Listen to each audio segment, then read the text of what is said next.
मदन दिलावर और गोविंद सिंह डोटासरा के बीच अहम पेपर लीक मामलों पर आरोप प्रत्यारोप। दिलावर ने कांग्रेस सरकार के कार्यकाल में हुए पेपर लीक मामलों की जिम्मेदारी डोटासरा पर डाली थी। गोविंद सिंह डोटासरा की गिरफ्तारी की मांग की थी। दिलावर ने कहा कि डोटासरा को रीट पेपर लीक प्रकरण में जेल भेजा जाना चाहिए। वहीं गोविंद सिंह डोटासरा का पलटवार हुआ। डोटासरा ने कहा कि बीजेपी की सरकार असफलताओं से ध्यान भटकाने के लिए उन पर झूठे आरोप लगा रही है। रीट भर्ती विवाद की बात करें, रीट घोटाले को लेकर दोनों में तीखी बहस हुई थी। गोविंद सिंह डोटासरा ने कहा कि दिलावर खुद ने घोटाले को छुपा रहे हैं।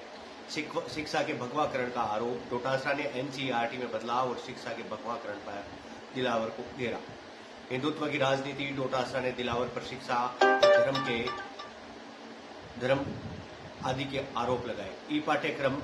दिलावर के पाठ्यक्रम परिवर्तन को लेकर डोटासरा ने कहा यह भाजपा का एजेंडा थोपने की कोशिश है। शिक्षा बजट पर बहस हुई। डोटासरा ने कहा सरकार शिक्षा का बजट तो बढ़ा रही पर जमीनी हकीकत जीरो है। सरकारी स्कूलों की स्थिति। डोटासरा ने कहा कि दिलावर सिर्फ विज्ञापनों में शिक्षा सुधार की बात करते हैं, जमीनी सुधार बिल्कुल नहीं। शिक्षकों की भर्ती में देरी हुई। डोटासरा ने कहा कि भाजपा सरकार जानबूझकर शिक्षकों की भर्ती नहीं कर रही है। ईडी और सीबीआई जांच को लेकर आरोप। डोटासरा ने कहा कि भाजपा राजनीतिक बदले की भावना से जांच एजेंसियों का दुरुपयोग कर रही है।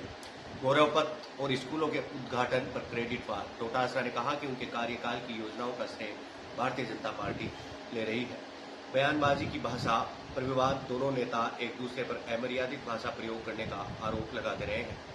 शिक्षा में निजीकरण का मुद्दा। डोटासरा ने कहा कि भाजपा शिक्षा का निजीकरण कर गरीबों से दूर कर रही। जनसभाओं और रैलियों में एक दूसरे पर कटाक्ष। दोनों नेता एक दूसरे के खिलाफ लगातार तीखी बयानबाजी करते हैं, जिससे राजनीतिक माहौल गर्म रहता है। अब एक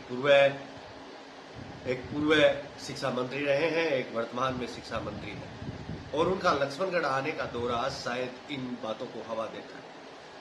ये सारे अहम टकराव बताने का मेरा यही कारण था कि गोविंद सिंह डोटासरा की विधानसभा क्षेत्र में मदन दिलावर का आना, मदन दिलावर का लगातार आना, पहले भी वो 1-2 चक्कर लक्ष्मणगढ़ विधानसभा के लगा चुके हैं।